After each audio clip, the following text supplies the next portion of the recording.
May uri ng pambubuli sa trabaho na madalas hindi napapansin dahil hindi ito galing sa boss at wala itong formal na kapangyarihan. Nangyayari ito kapag ang tagal sa trabaho ay nagiging kapangyarihan. Kapangyarihang hindi ginagamit para gumabay, kundi para mangkontrol, manakot at manliit ng kapwa empleyado na kapantay lamang ng posisyon. Madalas, kapantay mo lang sa ranggo ang gumagawa nito, pero mas matagal na siya sa trabaho at alam niya kung paano gumagana ang mga tao sa paligid. Bago ka pa lang, maingat ka, ayaw mong magkamali at nagtatanong ka para matuto. Sa halip na gabayan, parang lagi kang kulang. Kapag nagkamali ka, pinapahiya ka. Minsan tahimik at minsan sa harap ng iba. Unti-unti, napapansin mo ang pagbabago. Hindi ka sinasali sa mga usapan, may mga kwentong pabulong tungkol sa'yo, at parang laging may mabigat na presensya sa paligid. Ito ang uri ng pambubuli na walang sigawan o pisikal na pasa, pero may sugat sa loob. Maaring magsimula sa simpleng gatekeeping, hindi binibigay ang impormasyon na kailangan mo para matapos ang trabaho, o hindi malinaw ang instruksyon. Kapag may pagkakamali, ikaw ang unang nasisisi. At kahit maliit na bagay ay lumalaki sa paningin ng iba. Ang tawag dito ay horizontal workplace bullying o seniority-based bullying. Kapag ang karanasan ay ginagamit para manliit sa halip na gumabay, nagiging kapangyarihan laban sa iba. Soft-spoken na mga bagong empleyado ang madalas na target, hindi dahil mahina, kundi dahil maingat at tahimik. Sa ganitong sitwasyon, ang pagiging mahinahon ay nakikitang kahinaan. Marami ang naniniwala na dapat lang direktang kumprontahin ang ganitong asal. Ngunit kapag nagpakita ka ng emosyon, ikaw ang nagmumukhang problema. Kung manahimik ka, lalo kang naaapi. Kaya kailangan ng ibang paraan na mas strategic at protektado ang sarili. Ang unang hakbang ay dokumentasyon.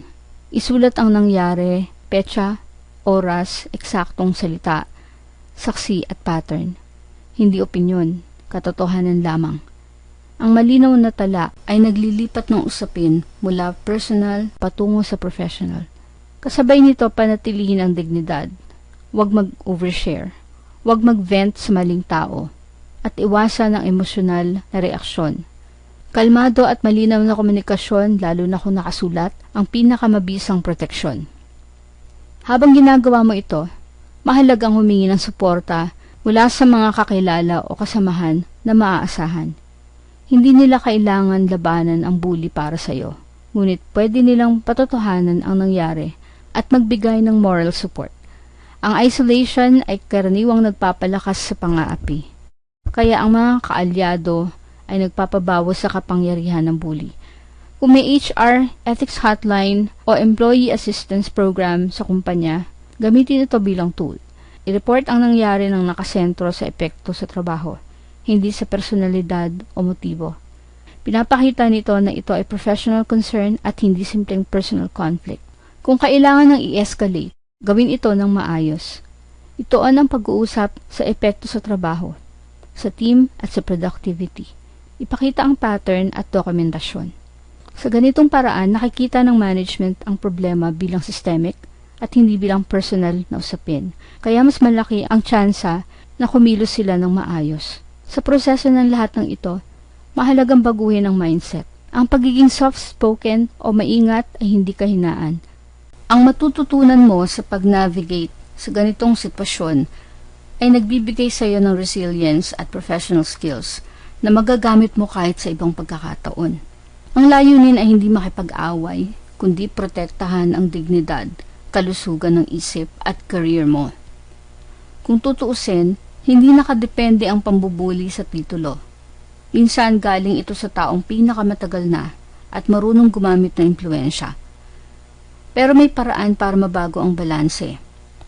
Sa pamamagitan ng malinaw na dokumentasyon, professional boundaries, maaasahang kasamahan, at strategic escalation, pwede mong bawiin ang kontrol at maprotektahan ang sarili.